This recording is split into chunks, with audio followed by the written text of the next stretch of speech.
This presentation was recorded at MVCConf. For more content like this, go to www.mvcconf.com. JetBrains, the leading vendor of professional development tools, now offers a range of new products for .NET developers. In addition to ReSharper, the top-class productivity extension for Visual Studio, you can now use .cover to run coverage analysis for your applications, .trace to find performance bottlenecks, and use TeamCity and UTrack for a perfect combination of continuous integration and issue tracking software. Go to www.jetbrains.com for more information. Hi everyone, my name is Curtis Mitchell. Just cut to my slides here. I'm Curtis Mitchell, at Curtis Mitchell on Twitter. I'm going to be talking about Spark View Engine this morning, and just basically giving an overview of what Spark is, an introduction, a pragmatic introduction that should help you get started with using Spark if you're not already using it. Basically, this is like a level 1 talk. So if you're already using Spark, there may not be a whole lot of new information in here for you. If you have no idea what Spark is, you're in the perfect place to find out. I hope perfect places. Let's see. So what exactly is Spark? Well, basically Spark is a view engine for Castle Monorail and ASP.NET MVC.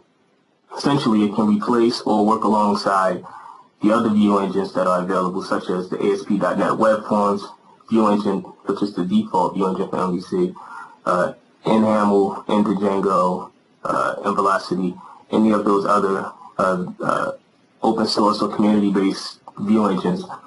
Spark can work alongside those. So, a lot of times people want to know right away, with all of the options for view engines, what's the compelling reason to use Spark? I mean, what is the main draw to Spark View Engine?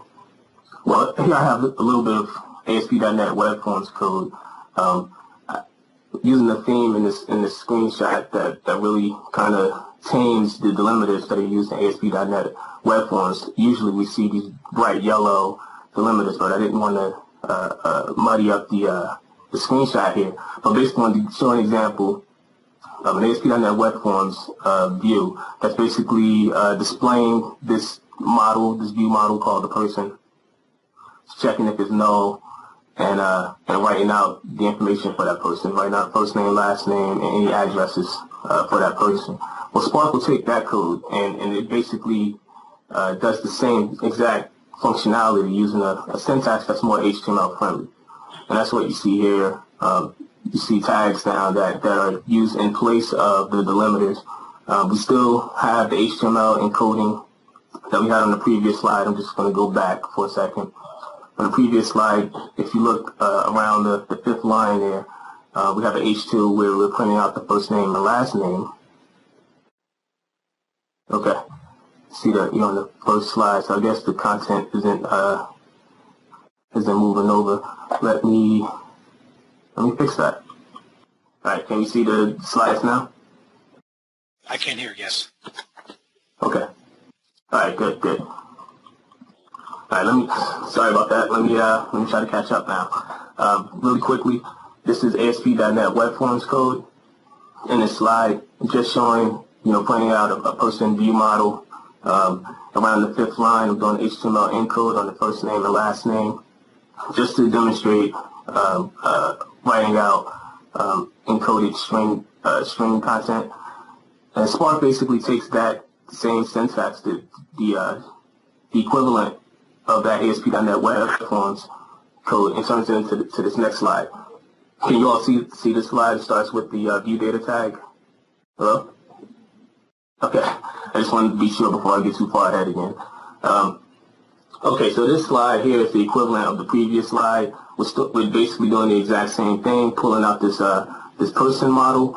We're testing to see if it's null. We're writing it out to the screen, first name, last name, HTML encoded, and we're writing out any addresses that it may have. So Spark does all of that in that markup-like syntax without being code fusion, also known for its markup-like syntax and a bunch of other problems. But Spark is it's much better, much simpler, and it's built on .NET instead of Java. So I give you props for that. So let's talk about the agenda here. We're going to talk a little bit about the history of Spark. We're going to jump in and getting started with it. We're going to talk about some layout concepts, content concepts. I'll show you some resources, and then we'll wrap up and have some questions.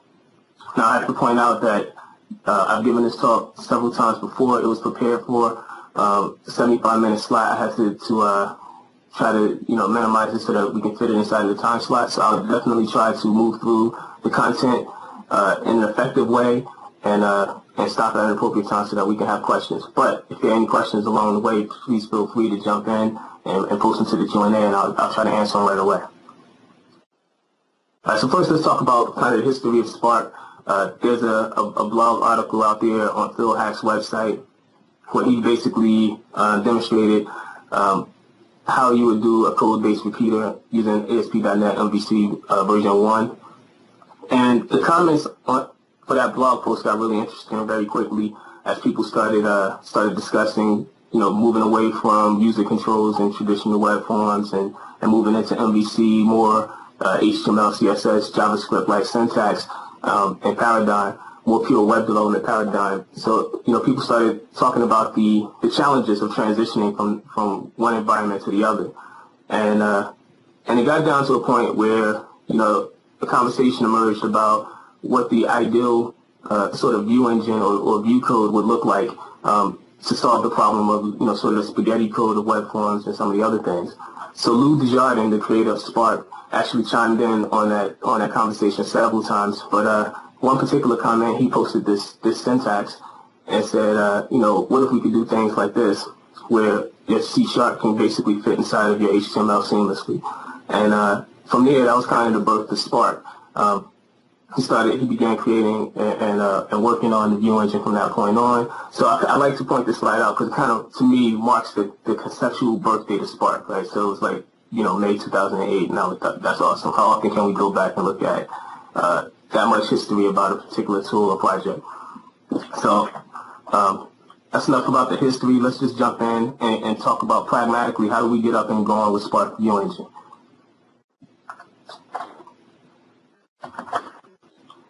So I'm going to bring up Visual Studio. Can everyone see my Visual Studio instance here? I'm going to keep going and just hope that you can. I'm just going to create a new project, an MVC2 project. Basically, I'm using Visual Studio 2008 because the current implementation of Spark has for now better integration with Visual Studio 2008. But there should be more information about that later on. I think there's another Spark session where there may be some more details about that. So if Spark really captures your attention and you think this is something you really want to do, I highly recommend checking out the latest Spark session as well, because there may be some additional, well, I know there will definitely be more advanced topics discussed and covered, but also some information about the integration with the latest Visual Studio. Okay, so I just basically opened up a plain vanilla MVC app. I'm going to run it and just show that there's nothing, it's something that we're all used to, accustomed to seeing. It's basically the same blue screen that we always see. Yeah. And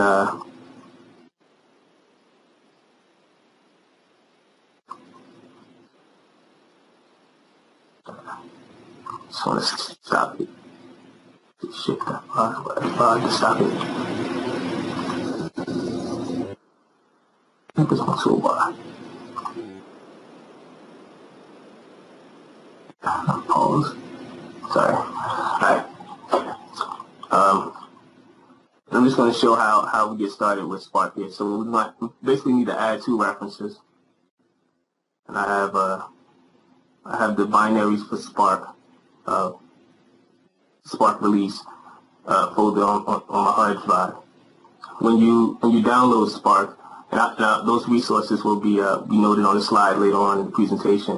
When you download Spark, this is essentially what you get. You get a bin directory, a docs directory, and a samples directory, which is really, really informative and really good. But I'm going to bin directory and just going to grab the spark.dll, which is the core functionality of the view engine, and sparkweb.mvc DLL, which gives the integration with MVC. I'm going to add those two items to my references. Then I'm going to jump into my global ASAX, and we'll go down to this application start. Just going to create a new method in here called register spark. And it's going to take the view engine collection. You don't have to do it this way. This is essentially you'll see the functionality here, and you can decide for yourself how you want to do this. But I'm going to show you how the view engine actually gets registered. So first thing, I'm just going to take this engines collection, and I'm going to add a new Spark View Factory. There's several different ways of doing it. I'm giving you a prescriptive way of getting started with Spark, and this is the way that has worked for me. It's time tested and product proven. Worked for me time after time, and I continue to go back to this method over the other methods. It's less problematic for me than other ways that I've tried. So here's my recommended approach. So then in the application start, I'm going to just say register Spark, and I'm going to pass in the view engines from MVC and add Spark to it. Now I'm just going to build this really quickly and go back to my browser and just do a refresh. And what you'll notice is we haven't added any type of Spark views or anything of that nature. So we haven't done anything with Spark, but we haven't changed our application either. We haven't broken anything. So now I'm going to intentionally break it because I just want to point out as well how kind of adding and using view engines work. So I'm going to clear out my engines collection before I add Spark, and that will basically eliminate the ASP.NET Web Forms view engine. Like I said, you can use Spark alongside other view engines, and this is just standard MVC, the way MVC works out of the box. So I'm going to clear that out because I don't want to use ASP.NET Web Forms for this project. I just want to use Spark. And once I do that, oh wait, I have to build. But once I do that, you'll see that the application will break and tell me that it can't find my Spark views. So I'm going to go back and create those right now. If I'm going too slow, let me know. I can also speed up the content here. But I'm just going to go back and create those views here. So here's another trick that I tend to do just as a preference, and it works well with Visual Studio 2008. When I create a new view, a Spark view, I don't do add new view because in this iteration of Spark, we don't have the integration with Visual Studio to make a custom Spark view. So what I do is create a new item, and I go to HTML files because they have less baggage than web forms files, and they also give me that HTML syntax right off the bat. So to me, that's sort of a safety net if my Spark integration isn't working correctly. So I'm coming here and create index.spark and just say something stupid. Hello from Spark. Come back here. Go from the broken page to our Spark view. So now we have Spark in full effect. It's now the only view engine we have, and we can move forward just with Spark. All right, so I'm going to jump back to the slide just for a minute. Yes, I think I am. And talk a little bit more about layouts. So in Spark, you still have the concept, the same, functionally the same sort of functionality as master pages. Just that in Spark they call master layouts. And I have them listed here on the left-hand side of the slide in order of precedence. So I'm going to show you in a quick demo sort of how how these items take precedence over one another. And then I also want to point out on the right side of this slide that that Spark also allows you to do content areas very similar to master pages. So we're gonna go through a demonstration that's going to show that functionality right now. So I'm gonna flip back over to our project, and I'm going to create a new folder here in my views folder, and I'm going to call it layouts. If I can spell. Under layouts, I'm going to create a new file, new Spark file. Again, I'm just going to use the HTML page to get me started. And I'm just going to call it application.spark. In my application.spark, I'm going to tell it that I want to tell it where I want to write out my basically my content page by just telling it to use the content called view. View is the default content name in Spark. It is basically whatever my content page, the content of my content page. Now I'll show you that right now. I'm going to get rid of all of this extra HTML because I don't want to repeat it. Do a quick build and run it.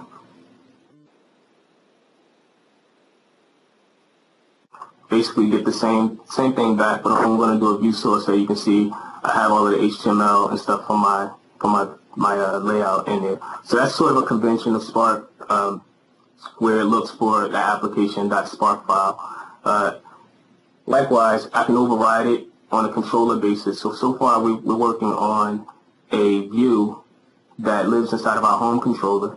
So if I wanted to override the layout for just one particular controller, I can create a master layout named after that controller.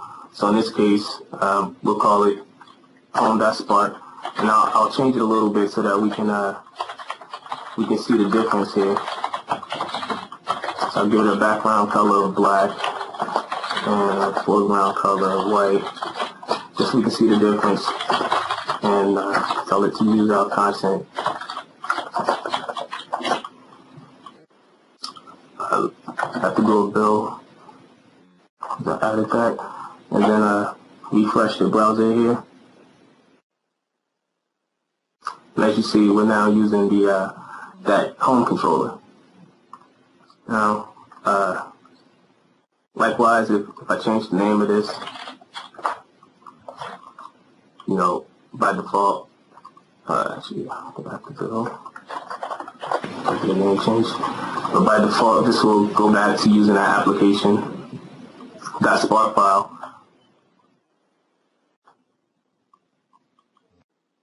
Eventually. Okay.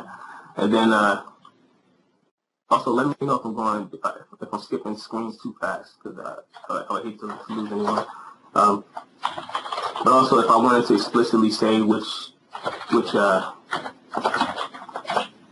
Spark master layout I want to use, I can define that right in my content page. So I can tell it to use a master called homeless. Notice I don't have to put the .spark extension on it. By default, Spark will look in my shared folder, and then it will look into my layouts folder. So just by doing that, I should now be back to using the original, the other layout. Okay. So I'm going to get rid of that and talk a little bit about the content section. Sorry. So let's bounce back to our application.spark, and I'm going to add in the content section here. Well, first let's add in that style sheet.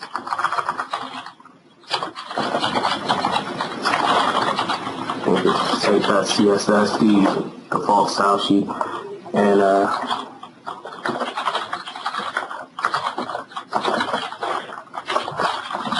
let's add back some of that other functionality. Yeah, I think it was class equal page.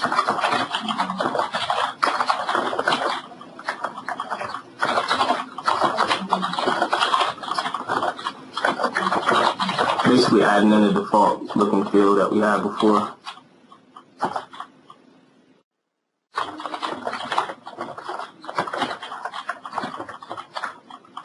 And yeah.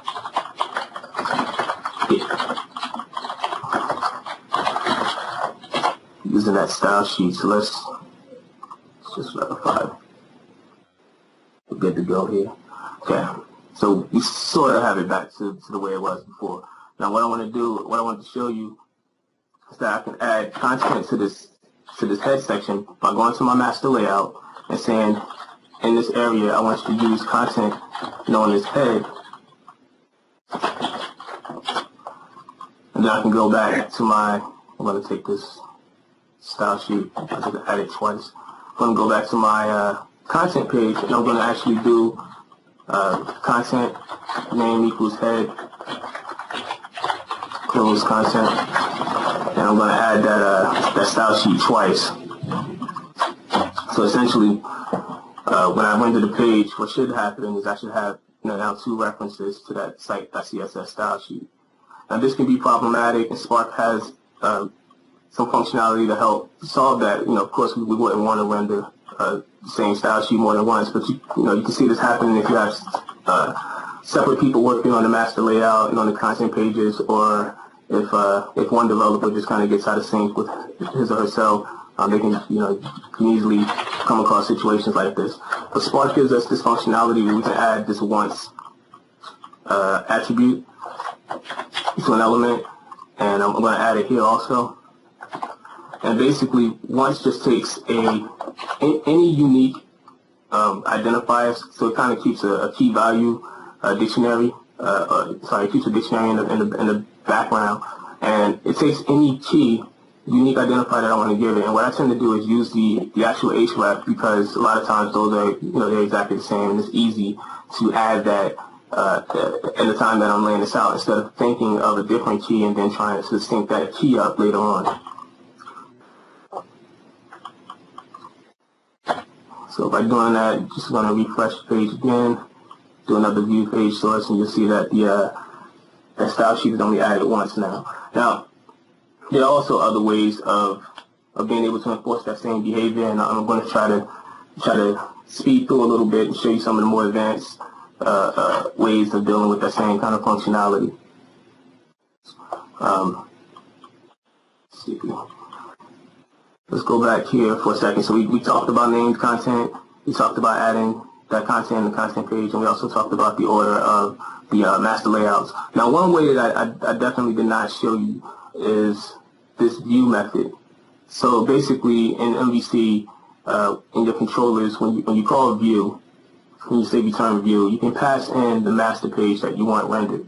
I didn't show that method intentionally, but I wanted to point out that it exists. Basically, I wanted to show you very prescriptive ways of getting started with Spark, and that is just one technique I don't necessarily prescribe to, because I think I don't think your controller should dictate what your view does. I think you should just pass data to that view. But if you disagree with that, there's you can use that method as well, and Spark integrates with that flexibility of MVC. So we did our demo. Now let's talk a little bit about partial files. So I did create a header section inside of the code. I want to go back to this, and we have nothing in it right now. So let's actually separate this header section out and create a partial instead. Okay, I think something was a little quirky there. Alright. Oh, I'm in the source. It's early for me. Let's separate this out. We're going to go down to the shared folder, and I'm going to add a new item. Again, HTML, but I'm going to call it header.spark. Just going to get rid of the code that's in here. I'm dropping the div that we had before, and actually I'm just going to add an H1 in here that basically displays a title. And go back here, and I want to use that header file now, so I'm going to tell I'm going to tell my application here to use header, to use that file. I know I named it with an underscore, but Spark recognizes the underscore and breaks. Doesn't recognize the underscore. The absence of the underscore. Getting confused. Okay. Put the underscore in. Spark finds it. We have a title now being displayed. Now, in addition to using it this way, because I named it with an underscore, I can use it this way, which is where the confusion came into place. And that should work exactly the same. Spark will resolve that name for me automatically. So you can see this lends itself very well to HTML, to HTML syntax, and it actually gives you this, coupled with some more Spark features that we're going to talk about, gives you some very powerful powerful options in terms of how you organize your view code. All right, so now that we have that in there, I want to go back to the header.spark. I want to actually show a little bit about dropping in some extra values in here. So let's say I wanted this color to be dynamic, and I wanted instead to print out the color on the fly. So I can actually use a variable, and I'm going to use the Spark operation called default, which basically allows me to define a variable called color, give it a value. It's a string, so I have to use single quotes around strings because this color variable could also be any .NET object or .NET type, and because I'm using the string, I have to put quotes around it just like any other place where you use C#. And I want to drop it in here, so I'm going to use my delimiters for response.write, which will be this $sign in the curly braces, as we call them, open stash, close stash. And I can put that variable in here. Notice the IntelliSense. I can drop that variable right there in line and refresh my page. And I still get the blue pages. Of course, I can change it to whatever I want. Hope I don't get sued. But there we go. And in addition, because I'm using this default keyword, I can also pass that value in as a parameter. So I can say here that I want that value to be something else. And when I do that, I'm overriding default, and that new value is being used instead.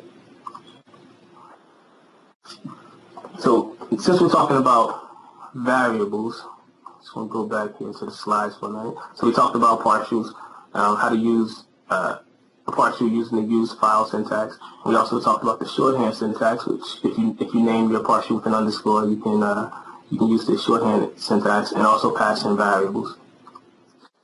So I want to also talk a little bit more about variables. So I want to go back to the code, and I want to get rid of this. So Spark allows you to use a special partial called global, and basically it's underscore global .spark. Essentially, the reason why it's special is because it's automatically included in all of your view files. So it's automatically available, which means I can define a global variable using the global tag called color, and we'll make the color. I'm running out of colors here. We'll make the color magenta, and this will carry forward in my code basically everywhere. So what I'm going to do, because I don't want to have any scoping issues here, I'm going to rename this to local color. And then my application.spark, I want to pass it in its local color equals color.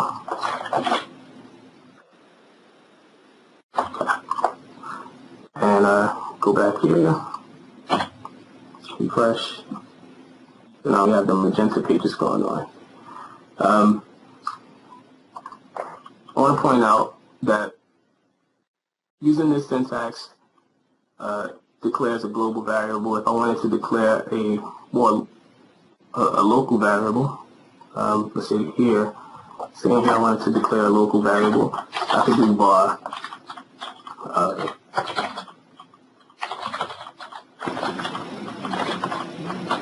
something like that, and that would give me a local variable. But note that by using var, I'm essentially using the var syntax in C#. So I'm not explicitly giving it a type. I'm just saying like var some color equals red. If I want to explicitly give it a type, I can do that as well by just saying that, hey, this is a string. And that would change that syntax from var some color equals red to string some color equals red. I just wanted to point that out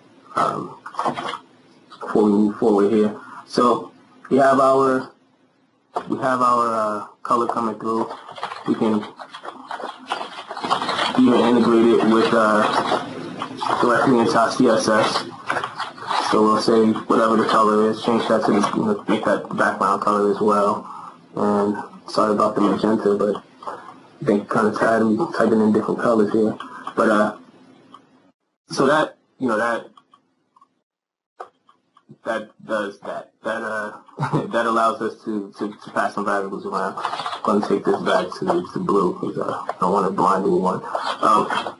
Another ideal use of underscore global is any content that doesn't explicitly write out to the page that needs to be global to all your views is ideal for this area. So if I have namespaces that I want to use, the way of doing that in Spark is to say use namespace, and I'll say system. Now add the system namespace, or I'm going to add system dot. Let me do it this way. One trick to know about Spark. If your IntelliSense isn't working, or your syntax highlighting isn't necessarily working, close out the rest of the tag. That sometimes helps get that IntelliSense kicking again. In this case, now it did. So I'm going to add that as well. We're going to be doing something with that namespace in just a second. So again, this stuff is global, so this will basically be present in any of my view files. So I'm going to go back to my index.spark, and instead of doing this kind of hello from Spark, let's actually write out something a little bit better. So I'm going to create a variable here, and I'm going to type it as a name value collection, which is why I needed that namespace. And the variable is going to be, let's say server vars, and we'll grab all of the server variables.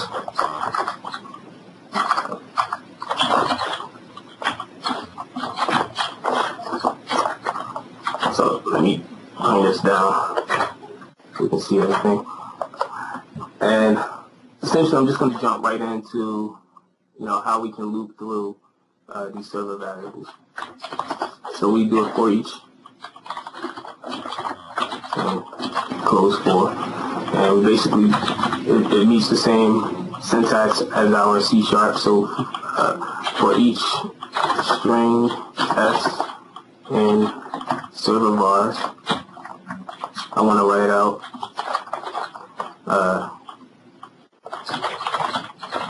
string.format, say that equals that, and we'll just make it s equals server vars index of s. And I think that's all I need. And I'll put a line break after it so that we don't have one huge glob. I'll come back here. So this should get rid of that bright color and just basically show us all of our server variables here. Now I want to also show you conditions. I mean, there's no reason to print out a variable if it doesn't really have a value unless I'm just looking for the key. So I'm just going to eliminate the ones that don't have a key. So there's several ways I can do this. First, I can just do a simple if condition equals,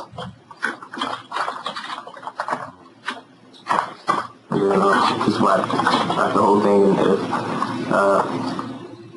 So I can say if condition equals, and we'll say not string that is null or empty, server vars s. Then we'll write it out. So I'll come back here and refresh. Now we're only writing out the server variables that have a value. Alternatively, and this is something I think is pretty cool, is if I wanted to write, if instead of writing it out as basically a string with a line break, if I did this, the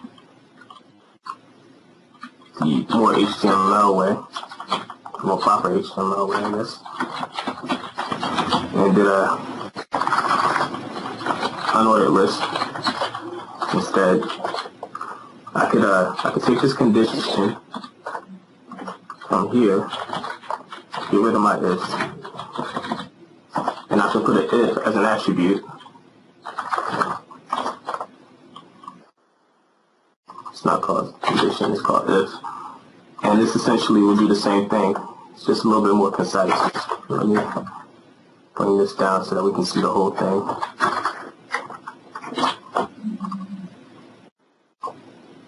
So I actually run basically the same thing. Oh, well, it's nicer now with the bullets. So that's our if statements there and our conditionals. So I think we jumped a little bit ahead. Let me show some view data also, because that's very important to MVC. Oops.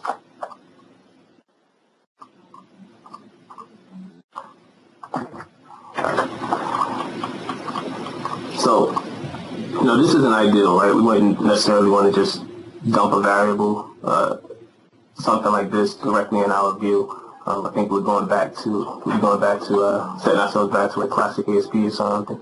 So instead, let's actually pass that in from our controller.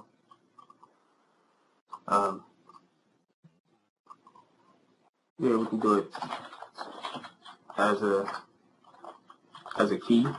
So we can say it's server vars.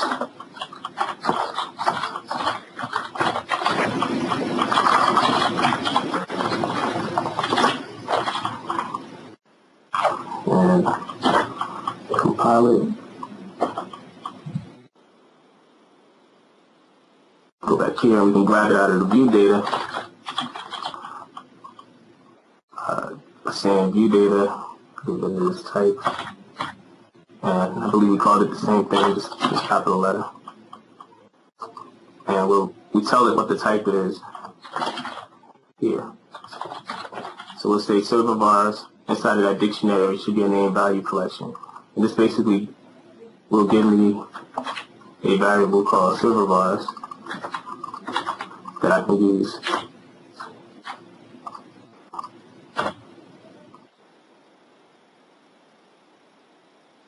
Okay, so basically get the same result.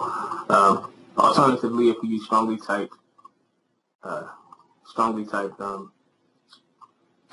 model here, so we can just do that.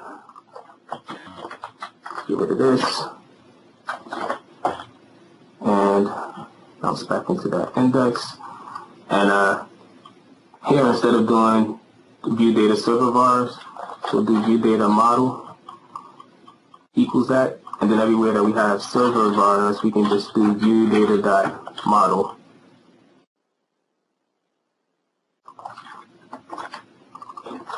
Instead. And that will basically give us, I think I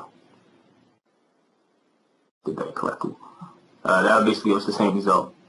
So I just wanted to show that we can do strongly typed views, or we can do the dictionary as well. One trick that I use, though, is using this way is nice, except I don't always want to use the full viewData.model, so I'll alias it by using a var.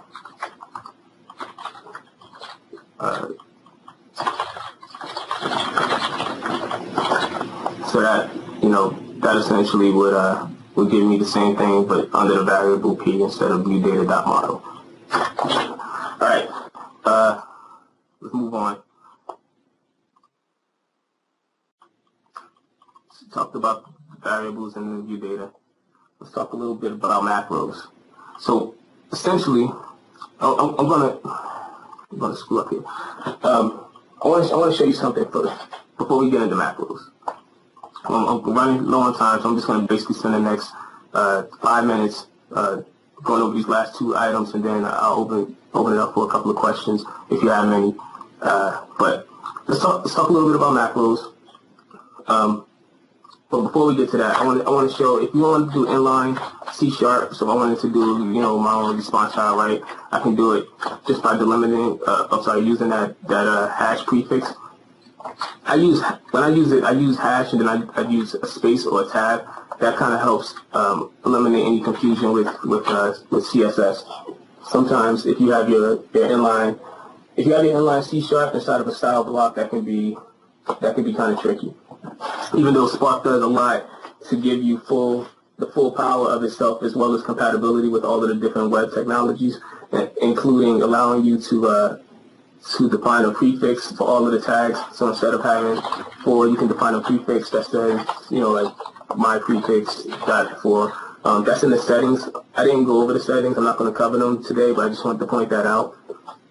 Anyway, if I wanted to do inline C#, I can do it that way. I want to show you something. I want to show you what Spark is doing behind the scenes. So I'm actually just going to throw a new application error or a new exception. I'm doing this because I want you to see that. Well, first I want to show you that this seemingly daunting printout is not really that bad. And second, I just want to point out what it's doing here. So in Spark, when the views are actually being generated, they're actually being transformed into classes, first and foremost. So any global variables, like color, gets turned into a class instance variable or underscore color with a property on it as well. Every view gets its own GUID, its own identifier. It tells you, what template is being used here, what master page is being used here. It gives you a lot of information about where the error has occurred and things of that nature. But I want you to see that basically at the end of all of the rendering, your views are classes. So because they're classes, Lou gave us a way of adding methods to these classes as well, and those are called macros. Now, macros are essentially methods that return strings. They can be used to render common elements to the page or things like that. So if I wanted to do the most trivial example here, if I wanted to do a macro called say hello, and it takes in a person's name as a string, I can just return, hello person, and that would be essentially a macro. Now, again, I'm inside of my global Spark file. This is a place where you put things that don't explicitly write to the page. So just defining this macro does not cause it to execute. I would have to call it. And that's where that inline C# code comes in to play again. It's really good for calling macros. So I can say hello, and see I have the IntelliSense, and it's telling me, okay, pass in the person's name, and I'll say hello to everyone here. Again, notice I have to put the semicolon at the end of the line. It's basically all standard C#. And I'll come back here. Did I remove my exception? I did. I'll come back here and I'll run that. And somewhere in this page there's a hello.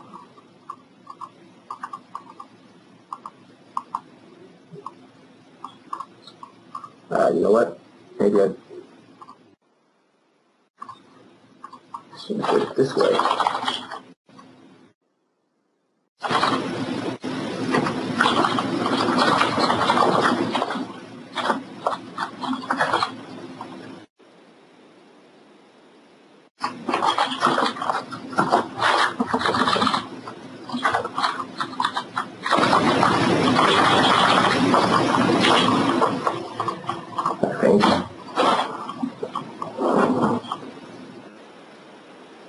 So I think it's on here somewhere.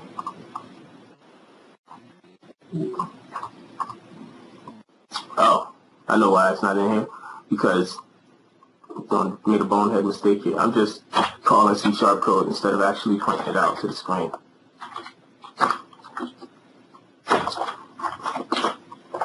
We'll mark that under my bad and try again. There we go. So I'm actually going to stop here because we're close to the end and I wanted to leave time for questions. Let's go back to the slides, see if I left out anything. No. So here's some resources where you can definitely find out far more information than what we covered today about Spark View Engine. So the primary site is Spark View Engine. Lou Desjardins, the creator, his blog is whereslou.com. If you want to follow his blog, the code for Spark is hosted on GitHub under Lou's account. And a very good place to learn more about Spark is Dimecast. I picked up a lot of information in a short amount of time just by viewing Don Felker's videos on the Spark View Engine on Dimecast.net. And I think that's probably a good starting place to get out there going with Spark. Okay, so now that's all I have. I'll open it up for questions. I think we have a short amount of time left.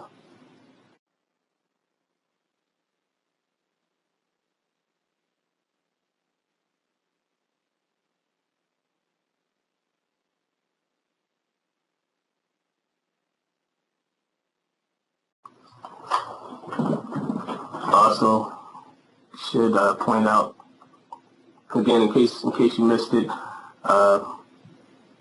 my blog is curtismitchell.com, and you can email me at curtismitchell@gmail.com if you guys have any questions about Spark. Is there anything built in for validation? That's a good question. Spark does not explicitly give you any type of validators, but it does play nice with the MVC built-in validation tools, and it also with third-party validators like Fluent Validation. That's a project that I've used in conjunction with Spark. That works really good. I'm assuming by validation you mean form validation. So that's the context that I frame my answer in.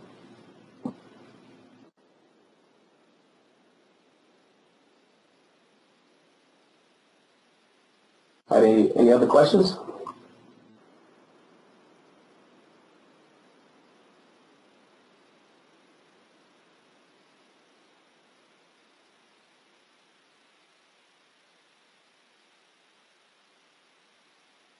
I'm going to hang out for a few minutes if anyone thinks of anything.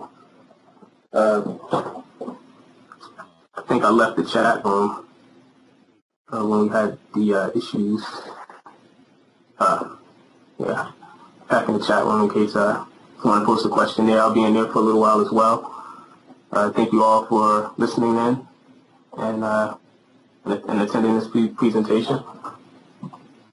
If you got any questions, feel free to email me. Thanks, Dan Marino. Thanks, Robert. And again, let me just add this. Once I started using Spark, I had no desire to use any other view engine at that time. I mean, there's still going to be some more compelling tools that come out, and there are going to be reasons to use other view engines for solving different problems. But if Spark has caught your interest like it caught mine, make sure you go to Robert's presentation later.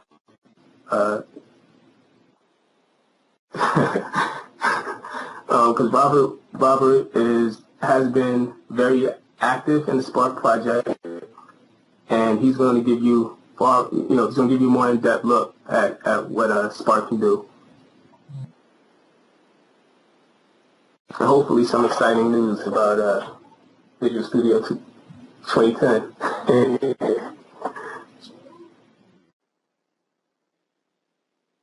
Is Spark compatible with Mono?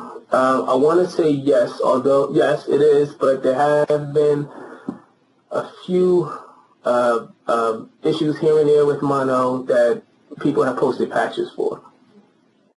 So yes, Spark does have compatibility for the most part, but you may find yourself having to apply patches. I don't know if those patches have been integrated into the latest builds.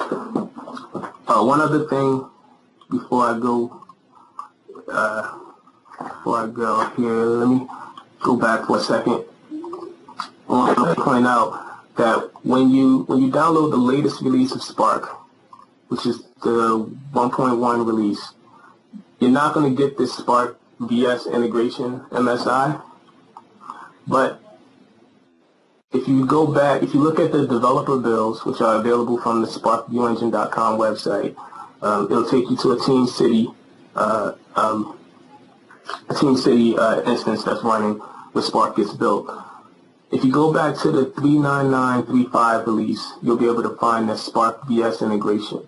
Now that installer only works with Visual Studio 2008, but it's exactly what I was using to do today's demo.